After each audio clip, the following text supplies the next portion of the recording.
I'm here on the Disney lot. We're gonna go and introduce a screening to a bunch of people. They don't know I'm here. Let's go. Ooh, Thank you so much welcome for being to another here. video. And to see this is really emotional for me, so I'm gonna try to not do that. Thank you, and I hope you enjoy Snow Stay White. until the end, Oh please. my god. So nice of you to say. Yeah. Like, share, subscribe as well. This is a Magic price at the mirror end on if the you wall. subscribe. Who's the fairest of them all? And if the channel, I You're mean. ugly, you're disgusting, you get help, you narcissistic bitch. The lead actress in Disney's Snow White remake has been brought right back down to earth after making some very tone-deaf comments that haven't translated well amid the horror opening weekend of the movie. Oh my god. I am never gonna financially recover from this. nerdrotic.com. Sorry, haters. Disney's Snow White movie is apparently good. Rachel Zegler is a shining it's not. supernova in Snow White. I may regret saying this, but Snow White is solid. And that regret came instantly, Paul Klein from Filmhound magazine, but don't feel bad because you're not alone. Considering on the a fact that second. it came along with all the other early apologize for reactions that. of Snow White followed closely by that unfortunate Daily Beast article, which all aged like sour milk in the Mojave Desert. But I would like to thank you all for providing us with a lot of unintentional laughs, because Snow White is a historic flop, and that's a good thing. But before we get to that, I'd like to welcome the over 1 million Hellions out Those there, girls are lovers of all terrible, things by the way. good, dislikers of all things bad, and the 40% who haven't subscribed yet. Some may consider it in poor taste to dance 90% of you haven't subscribed yet. So, subscribe. I mean, it's free, it costs you nothing. You get to suggest videos, there's memberships and stuff. There's a lot of perks for people who subscribe. I mean, it's free, it costs you nothing, like I said. But it does me a huge favor, so please do subscribe and like the video. If you like the video, it gets it into the algorithm. More people get to see it, more people subscribe. That's how we build a community. No? Pretty sure that's how it's done, so please subscribe. on the grave of Snow White after its failure, keeping in mind that a lot of innocent people who had nothing to do with the culture war worked really hard on this. I am truly sorry you had to work on this. I hope you got paid really well, but we're gonna do it anyway. It's Hollywood, baby. There is a powerful lesson to be learned here, particularly with the decision makers in Hollywood, but since they've ignored the predictable failures of the very recent past, it's probably a waste of time, but let's give it a try. So let's roll this one out again, because as sure as the sun is gonna rise in the east and set in the west, as sure as your dog is gonna piss on your new rug, as sure as someone in Hollywood is gonna bitch about Trump today, as sure as the Marvels was gonna flop, as sure as the Acolyte was gonna fail and then eventually God, I get hate canceled, that as video. sure as the Rings of Power Season 2 was going to underperform following its previous underperformance, leading to its boss getting fired. Everyone Finally. knew the 2-year slow-motion train wreck that was Snow White was going to be a complete disaster, and the only question left was how much. And to the surprise of absolutely no one, including Disney, it descended past the lowest of expectations. Snow White is no mere box office flop. It is again a historic, cataclysmic, catastrophic, embarrassing failure for Disney and Hollywood.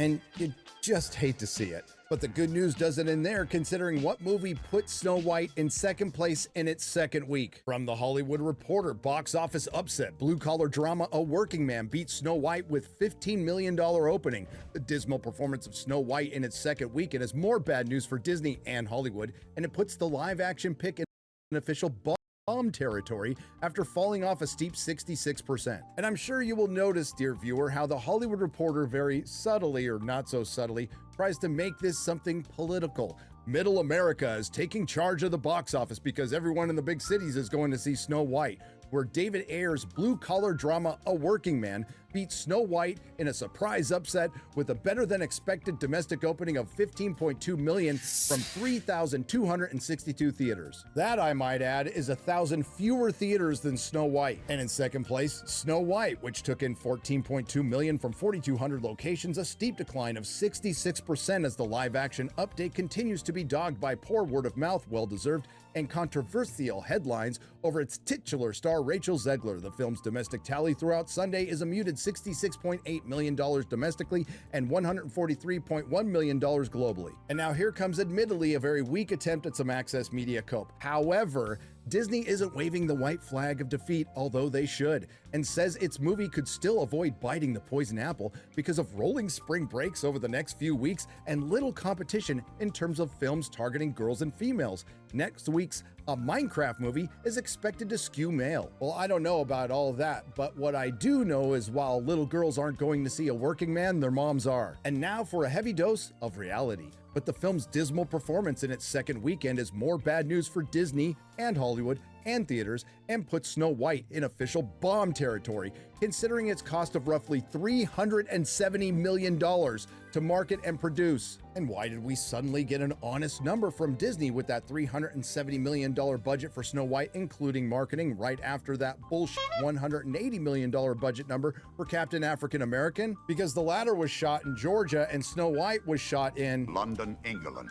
For tax credits, which means the budget for Snow White will eventually be disclosed. And Disney doesn't want their lies exposed like they were with Doctor Strange Mom and the Marvels. Speaking of the Marvels, Snow White is firmly in that film's territory. While it eked past the Marvel's domestic total after its second week, but it's still well behind its worldwide total. And Snow White's budget is almost exactly the same budget as the Marvels. So even if it surpasses it and makes $300 to $400 million worldwide, it's still hundreds of millions of dollars off of its break-even point. What's the definition of a box office bomb or flop? A film that fails to make a profit during its theatrical run, meaning it doesn't cover its production, marketing, or distribution costs. It's fitting that a movie about a working man that Hollywood calls a blue-collar movie, which is just a normal action movie not filled with a bunch of messaging, beats the hell out of yet another girl boss movie with communist propaganda. Nature is healing, and I would be remiss if I didn't point out that A Working Man is based on the Levon Cade books by everyone's pal and comic book legend Chuck Dixon. Hail Chuck! Things have gotten so bad that this is a flop that the Access media can't deny. But they are trying to deny that Snow White failed because it was woke. Disney's Snow White flop is deeper than anti-woke backlash box. I have to say this, I was paying attention to the video, I was listening to everything, and I was just replying to an email quickly. So I do apologize. This movie actually was worse than the Dragon Ball Z movie that came out all those years ago. This is rated the lowest thing ever. Like, to be worse than that Dragon Ball movie, this tells you how bad this movie is.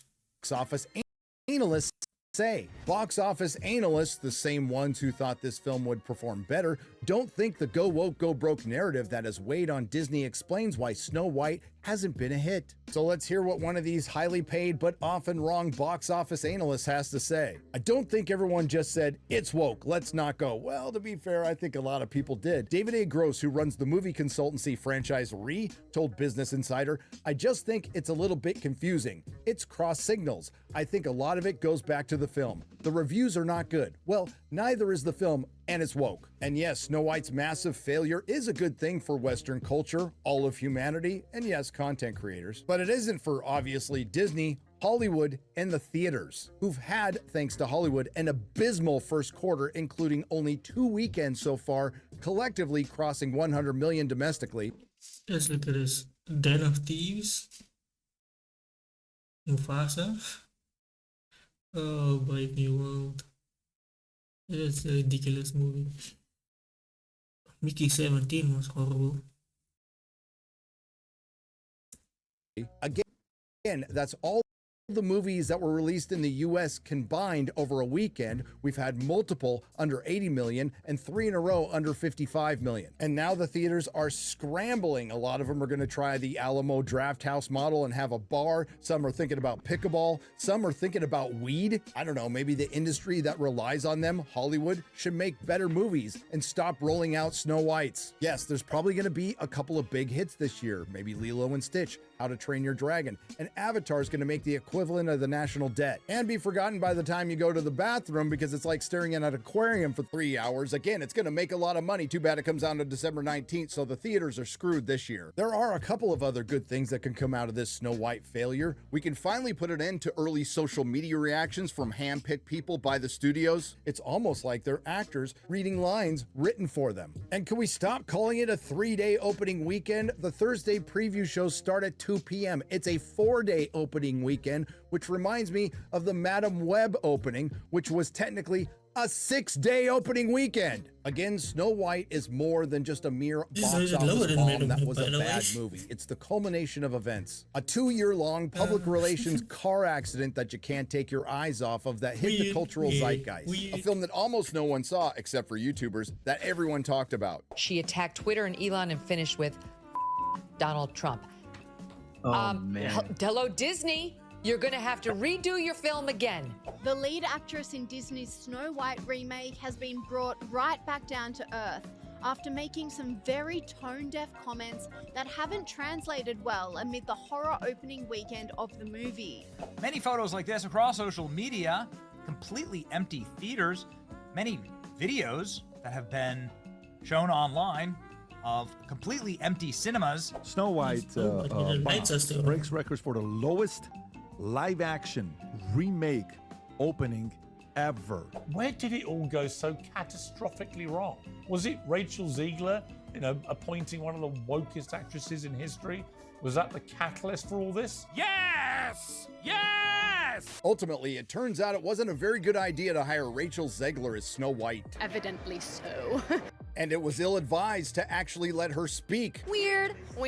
But that's when things got really bad because they continued to let her speak. I wouldn't have spent $370 million on this crap. I mean, nobody asked me, but I would have also advised against turning a Disney classic into feminist communist propaganda. And it looks like the worst move of all was actually releasing it. Yet every failure has a lesson if you choose to learn it. My fellow brothers and sisters in recovery know you can't turn things around until you hit bottom. And I guess the question is, where will that be for Hollywood? And as far as that lesson is concerned, let's spell it out for Hollywood one more time. The modern audience is the same as the old audience. They're just the audience. You know, the one you're losing. nerdrotic.com.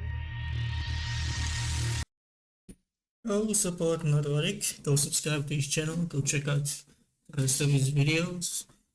Subscribe to my channel as well and like this video. Please, I do need the likes. I do need the subscriptions. Also, what I was going to say was, Disney had to put this movie out because they already had an obligation to put it out. Once they announced it, the press, they couldn't just cancel it. So they had to put it out. That's why there's so many cuts, so many storylines that don't make sense in the movie because they had to cut some stuff out. They tried to change it afterwards, but too late for that. Anyway, for more videos like this, share this video, like this video, and subscribe to the channel. Comment down below what else you want to see.